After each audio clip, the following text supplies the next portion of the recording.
Pemirsa, pemerintah memastikan terus akan mendorong penyertaan modal negara pada badan usaha milik negara secara selektif untuk memastikan efisiensi dalam pengolahan aset keuangan negara. Dan Menteri Keuangan pun memastikan pihaknya memiliki parameter yang menjadi pedoman bagi BUMN dengan menggunakan pendekatan klaster penyertaan modal yang diberikan sesuai tupoksi BUMN tersebut.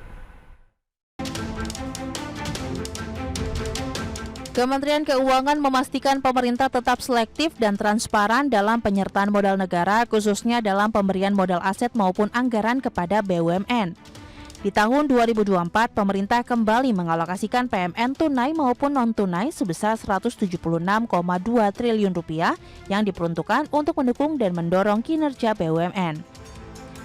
Menteri Keuangan Sri Mulyani Indrawati menjelaskan bahwa pihaknya mendorong PMN 2024 yang terbagi atas 5 klaster, yaitu infrastruktur, pendidikan, pangan dan lingkungan hidup, kerjasama internasional, dan klaster lainnya.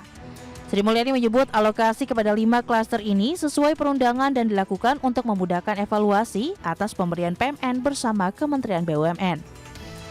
Menkyu Sri Mulyani pun menyebut pembagian PMN tahun ini turut menyertakan Kementerian BUMN demi terus menjaga transparansi dan akuntabilitas dari proses penyertaan modal negara.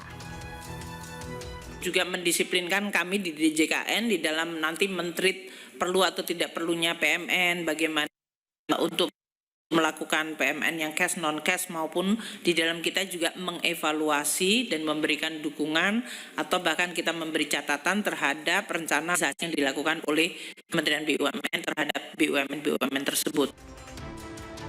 Tercatat rencana PMN pada klaster infrastruktur diperkirakan akan menelan anggaran hingga Rp55,22 triliun. Selanjutnya dari klaster pendidikan mendapat alokasi suntikan PMN senilai Rp25 triliun. Untuk klaster lingkungan hidup terdapat PMN sebesar Rp1,21 triliun dan klaster kerjasama internasional sebesar Rp1,9 triliun. Sedangkan untuk klaster lainnya mencapai Rp92,8 triliun.